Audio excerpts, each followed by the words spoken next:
Hello, नमस्कार. कसे आहात तुम्ही सर्व? मस्त ना? मस्तच राहा. सर्वांना सर्वप्रथम श्री स्वामी समर्थ. तर फ्रेंड्स, हा व्हिडिओ आहे ना, हा सोमवारचा आहे. तर इथे तुम्ही पाहू शकता बघा, मी आहे ना शिमला मिरचीची भाजी बनवत आहे. त्यासाठी शिमला मिरची मी अशी बारीक-बारीक कट करून घेतली आणि त्याच्यासाठी लागणारे कांदा, टोमॅटो हे सुद्धा सगळं कट करून घेणार आहे. जास्तीचं काही व्हिडिओमध्ये कटिंगचा व्हिडिओ शेअर नाही करत आहे, कारण मग व्हिडिओ खूप मोठा होऊन जातो त्याच्यामुळे. तर इथे ना मी शिमला मिरची आणि बटाटा कट करून घेतला आहे. त्यानंतर कांदा, टोमॅटो आणि कढीपत्तासुद्धा आहे ना मी कट करून घेते. कारण की अख्खा कढीपत्ता ठेवला ना तो भाजीतून काढला जातो किंवा डाळीतून. तर मी ना असं कटिंग करून आहे ना तो ठेवते, कारण की जेणेकरून तो पोटातसुद्धा जातो, खाल्ला जातो म्हणून. तर इथे बघा मी गॅसवरती कढई ठेवली. कढईत तेल टाकले. त्यानंतर मी राई, जिरे ह्याची फोडणी देणार आहे. त्याच्यानंतर ना मी कढीपत्ता टाकला आहे. सगळं किती छान असं तडतड आवाज येत होता. त्याच्यानंतर मी यामध्ये आहे ना लसूण टाकलेला आहे चेचलेला, जो मी खलबत्त्यात चेचला होता. त्यानंतर थोडीशी हळद टाकलेली आहे. आता मी यामध्ये टाकणार आहे कांदा आणि टोमॅटो. हे मी एकत्र सगळं फ्राय करून घेणार आहे तेलामध्ये. कारण की आहे ना खूप छान लागतं. तुम्ही आहे ना ही शिमला मिरची बटाट्याची भाजी आहे ना अशी बनवून बघा. खूप छान आणि टेस्टी लागते. खूपच अप्रतिम लागते फ्रेंड्स. अशी रेसिपी पण तुम्ही ट्राय करा. तर इथे बघा मी आहे ना थोडंसं धना पावडर, लाल जिरा म्हणजे जिरा पावडर असे हे दोन्ही टाकलेले आहे. त्याच्यानंतर लाल मिरची पावडर टाकणार आहे मी. तर आहे ना फ्रेंड्स, लाल मिरची पावडरने ना खरंच खूप छान अशी टेस्ट येते. आणि काय सांगू ना फ्रेंड्स, की काय झालं आहे, मी ना नवीन मसाले बनवले. तर मी ना त्यांची रेसिपीसुद्धा मला तुमच्यासोबत शेअर करायची आणि मी कोणते कोणते मसाले बनवलेत ना ते सुद्धा शेअर करायचे. पण काय झालं नेमकं, त्याआधी इथे सांगते बघा. मी आहे ना सगळं मसाले वगैरे टाकले आणि त्यानंतर मीठ टाकलं आहे. तर बघा किती छान असं कांदा टोमॅटोला तेल सुटलेलं आहे. हां, तर मी तुम्हाला हे सांगत होते, की मी नवीन मसाले बनवले. पण काय झालं ना, मी सगळं रेसिपी माझ्या दुसऱ्या मेन मोबाईलमध्ये होती आणि त्याचा डिस्प्ले खराब झाला. त्यामुळे माझे सगळे रेसिपी जे आहेत ना, ते त्याच्यामध्ये अडकून राहिले आहे. तर मी बनवायला दिलं आहे. लवकरात लवकर येईलच तो मोबाईल आणि लवकरच मी तुमच्यासोबत मसाले मी कुठून बनवले, कोणत्या प्रकारचे बनवले ना, ते सगळे तुमच्यासोबत शेअर करेन. ते इथे बघा मी आहे ना, शिमला मिरची आणि बटाटा आहे ना, छान असं कांदा टोमॅटोमध्येच फ्राय करून घेणार आहे. इथे तुम्ही पाहू शकता बघा किती छान आणि सुंदर कलर दिसत आहे ना. तर असंच आणि मी ना ह्यामध्ये थोडंसं गरम पाणी टाकणार आहे. कारण की आहे ना मस्त बटाट्याची म्हणजे बटाटेसुद्धा आपले चांगले शिजतील आणि शिमला मिरचीसुद्धा. तर इथे आहे ना मी त्यांना असं छान मिक्स करून घेणार आहे बघा.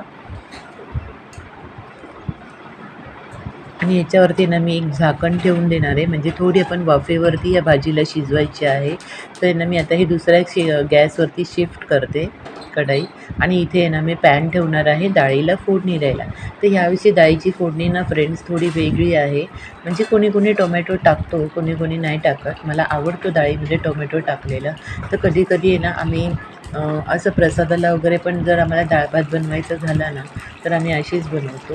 ते इथे तुम्ही बघू शकता. मी डाळीला तडका म्हणजे तेल टाकलं होतं. त्यामध्ये मी टाकली आहे राई. मी नेहमी आहे ना तुपातली डाळ तुम्हाला दाखवत असते. आज मी आहे ना तेलातली डाळ तुम्हाला दाखवत आहे. तर असं काही नाही की महाग पडले का? तर असं काही नाही आहे, पाटजोग. कारण की आज मला तुम्हाला तेलातली डाळसुद्धा दाखवायची होती, तीसुद्धा छान लागते.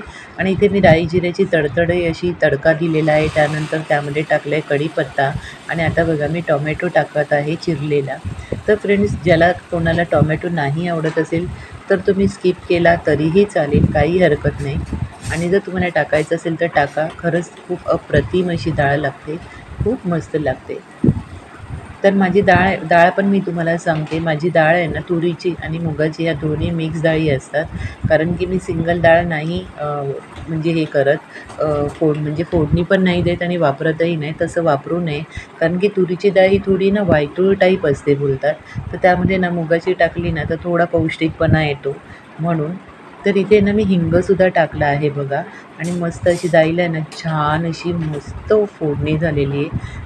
आणि एका साईडला आहे ना मम्मीची चपाती करण्याची तयारी चालू आहे. तर मम्मीनी म्हणजे पीठ वगैरे मळूनसुद्धा झालेलं होतं. आता मम्मी चपात्या करायला घेणार आहे. तोवर मी इथे डाळीला फोडणी देत आहे. भाजी वगैरे झाली आहे. तर एकंदरीत दुपारचा व्हिडिओ फ्रेंड्स असाच असतो माझा. कधी नॉनव्हेज असतं, कधी व्हेज असतं. तर नॉनव्हेज दिवस सुद्धा तुम्हाला मी सांगते, माझा बुधवार, शुक्रवार आणि रविवार असतो. तर आम्ही ह्या 3 दिवशी नॉनव्हेज खातो आणि बाकीचे दिवस आमचा व्हेजच असतो. तर इथे बघा डाळसुद्धा आहे ना खूप छान अशी झाली आणि आता मी त्यामध्ये जो तडका दिला होता ना, ते तडका टाकून दिला आहे आणि वरून आहे ना किसलेलं ओलं खोबरं टाकलं आहे. तर ही डाळ आहे ना खूप भन्नाट आणि टेस्टी लागते फ्रेंड्स. तुम्ही टाकून करून बघा ही डाळ, तुम्हाला नक्की आवडेल. आणि ना कधी असं काही घरी पूजा वगैरे असली ना, तर असं किसलेलं ओलं खोबरं टाकून डाळ बनवलात ना, खूप छान लागते. तर एका साईडला मम्मीच्या चपात्या आहेत चालू आणि मी डाळ आहे ना थोड्या वेळाने उकळवणार आहे, कारण की गॅस आहे ना तिन्ही गॅसवर म्हणजे ही आहे, एका गॅसवरती भात शिजतो, एका गॅसवर भाजी आणि एका साईडला मम्मीच्या चपात्या असं चालू आहे. आणि मी ना इथे एका साईडला हे करत होते शेंगदाण्याचं कूट. तर माझं शेंगदाण्याचं कूटसुद्धा संपलेलं होतं. आणि काय होतं ना फ्रेंड्स, की माझी सुरुवात अशी होते ना सकाळची, की जेव्हा मी किचनमध्ये येते, मी किंवा मम्मी आम्ही किचनमध्ये जरी आलो ना, तर जसं आपण फ्रेश होऊन येतो ना, तसंच मी पण गॅसलासुद्धा आहे ना असं ओल्या कपड्याने फ्रेश करते. मला खूप छान वाटतं, कारण की आहे ना तसं केल्याशिवाय म्हणजे जसं आपण फ्रेश होतो, अंघोळ करून येतो ना, तसंच गॅसवरून सुद्धा ओल्या कपड्याने हात फिरवले, कारण पाण्याने रोज रोज नाही धुवू शकत फ्रेंड्स, खरं सांगते. पाण्याने धुतला ना तर गॅस खराब होतो आणि नंतर मग खूप प्रॉब्लेम होतात, म्हणजे आच कमी येते किंवा गॅसचे बटन जाम होतात. तर खरं सांगू ना, माझा हा गॅस खूप जुना आहे, खूप म्हणजे खूप जवळजवळ 15-16 वर्ष झाले असेल या गॅसला, इतका जुना आहे. आणि मग मला आहे ना ते असं ओल्या कपड्याने पुसलं ना तर असं वाटतं की खूप फ्रेश, आणि किचनसुद्धा मी सगळं असं ओल्या कपड्यानेच पुसून घेते. मगच मला पुढे मी कामाला सुरुवात करते. मग त्यापुढे आमचा नाश्ता वगैरे होत असतो. तर इथे ना मी सकाळचा नाश्त्याचा व्हिडिओ तुमच्यासोबत काही शेअर केलेला नाही आहे. पण हां, सकाळचं रुटीनसुद्धा मी तुमच्यासोबत लवकरच शेअर करेन. तर हे दुपारचं आहे आजचं. आणि इथे बघा डुग्गू आला चष्मा लावून आणि मला सांगतोय, "मम्मी अन्ना आया, अन्ना आया." म्हणजे तो स्वतःला बोलतो. त्याचं अर्ध मराठी, अर्ध हिंदी, अर्ध वेगळी भाषा अशी त्याची चालू आहे. तर इथे बघा मी त्याला सांगते माय नेम इज बोलतो, तो त्याचे नाटक चालू आहे. आणि त्याचा फेस बघा तो कसा करतोय, नाटक म्हणजे नौटंकीपणा करतोय. तर त्याची नौटंकी ऐका.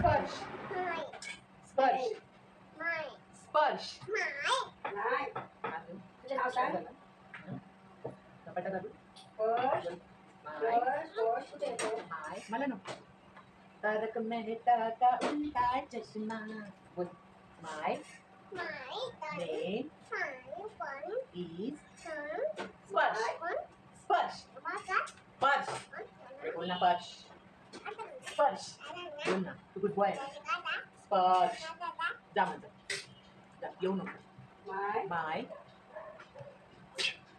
हा नोटंकी रडतोय, नोटंकी कसं रडतो डुगू, नोटंकी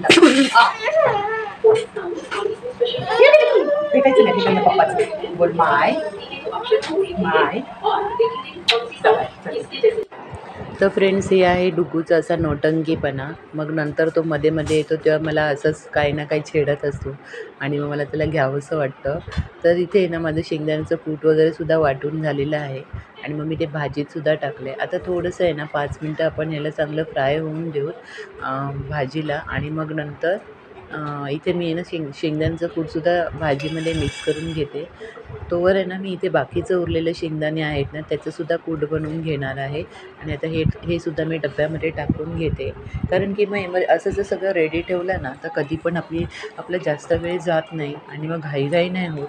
पटकन लगेच आपल्याला सगळ्या वस्तू मिळतात. तर काही अशा गोष्टी आहेत ना फ्रेंड्स, की त्या मी अगोदरच रेडी करून ठेवते, म्हणजे आपल्याला नंतर त्याचा ह्याला हात लाव त्याला हात लाव असं होत नाही.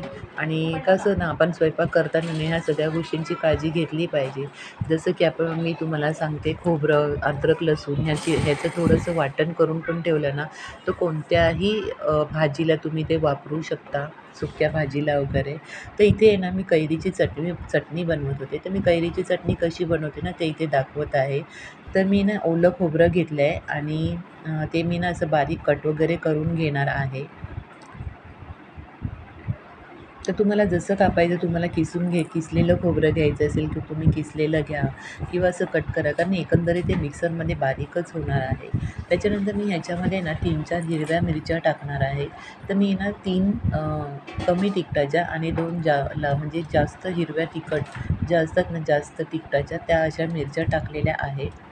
आणि त्यासुद्धा मी ना इथे असं कट करूनच घेणार आहे, कारण अशा पण टाकल्या ना की मग ते मिक्सरमध्ये व्यवस्थित वाटलं जात नाही म्हणून. आणि आता कोथिंबीरसुद्धा मी टाकली आहे आणि त्याच्यामध्ये मी आता टाकणार आहे, मी ना सगळं कैरीला आहे ना पहिलं असं छिलून घेतलं आहे, वरचं सगळं साल काढलं आहे. आपण जे बटाट्याचं जे हे असतं ना छिलण्याचं जे चाकू असतो ना त्याच्यानेच मी काढलं आहे. आणि आता ह्याला आहे ना मी छान असं तुकडे म्हणजे बारीक बारीक असे आहे ना तुकडे करून घेणार आहे आणि मग त्याला आहे ना मिक्सरमध्ये वाटून घेणार आणि खूप अशी फाईन पेस्ट वाटायची आहे ना की खूप मस्त अशी टेस्टी चटणी राहते. आणि तुम्ही ही कधीही बनवा किंवा तुम्ही बनवून ठेवा आणि नुसतं डाळ भातासोबत जरी ही चटणी खाल्ली ना तरी आहाहा खूप अप्रतिम लागते. आणि आता बघा मी यामध्ये टाकला आहे मीठ आणि थोडीशी किंचित मी साखर टाकणार आहे, कारण त्याच्यामध्ये आंबटपणा भरपूर आहे म्हणून. तर तुम्ही अशी डाळ बनवून बघा, चटणी बनवून बघा, तुम्हाला नक्की आवडेल. किंवा तुम्ही जरी समजा कधी काय जेवण वगैरे बनवायचा कंटाळा जरी आला असेल ना तर तुम्ही नुसती चटणी आणि चपातीसुद्धा खाऊ शकता. तर इथे ना ऑलमोस्ट माझं सगळं जेवण झालं आहे, मी असं सांगत होते. आणि इथे पाहू शकता मी मिक्सर चालू बंद केलं, पण थोडंसं आहे ना मी थोडं पाणी टाकणार आहे ह्यात. मी पाणी टाकायला विसरले होते. मी ना थोडंसं पाणी टाकणार आहे आणि बघा थोडंसं बोलता बोलता माझ्याकडनं जास्त पाणी पडलं असून पण खूप मस्त अशी टेस्टी चटणी झालेली आहे आपली.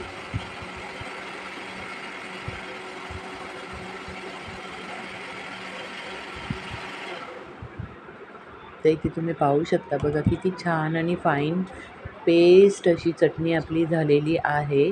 आणि आता हिलासुद्धा मी काढून घेणार आहे. त्यानंतर आहे ना काय झालं, माझे आहे ना छोटा भाऊ आणि माझी वहिनी आली होती. मग आहे ना त्या गडबडीत माझा व्हिडिओ कधी स्टॉप झाला मला कळलंच नाही. तर माझा व्हिडिओ ना स्टॉप होऊन गेला आणि मग मला पुढचा व्हिडिओ शेअर करायला नाही मिळाला. तर मग म्हटलं की चला जाऊ दे आणि मग मी त्यांच्यासोबत जेवण वगैरे आम्ही बसून केलं. असा होता एकंदरीत दुपारचा व्हिडिओ. आणि ना डुग्गूची सायकलसुद्धा आली होती. तर मी तुम्हाला सांगितलेलं ना की डुग्गूची सायकल येणार आहे. तर डुग्गूची सायकल ऑर्डर केली होती, कारण की खाली गेल्यावरती ना डुग्गू ह्याची त्याची सायकल मागतो. म्हणून मग डुग्गूची सायकल मागवली होती ऑनलाईन आणि ती आलेली. पण त्याआधी हा फक्त व्हिडिओ आहे ना हा मी काल सॅटर्डे नाईट्स म्हणजे संध्याकाळचा आहे, जो मी डुग्गूला आणि इशीला गार्डनमध्ये घेऊन आले होते खेळवण्यासाठी. तर आहे ना संध्याकाळच्या टाईमला बरीच मुलं खाली येतात खेळायला. तर इथे बघा इथे इशीची फ्रेंड आहे, सावी नाव आहे तिचं.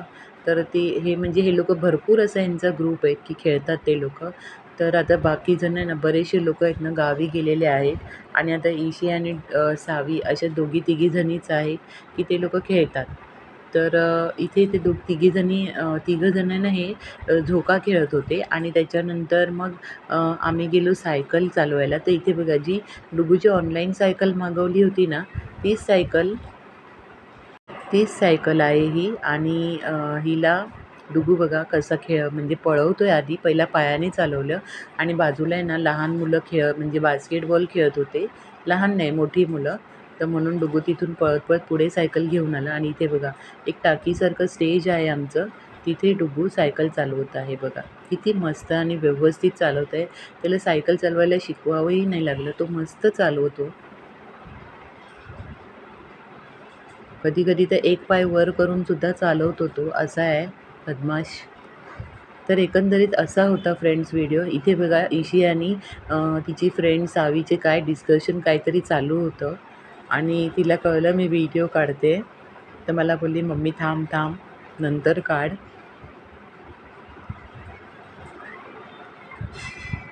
तर ती बोलली आमचा वॉक करतानाचा व्हिडिओ काढ मम्मी. तर मी म्हटलं हो ठीक आहे.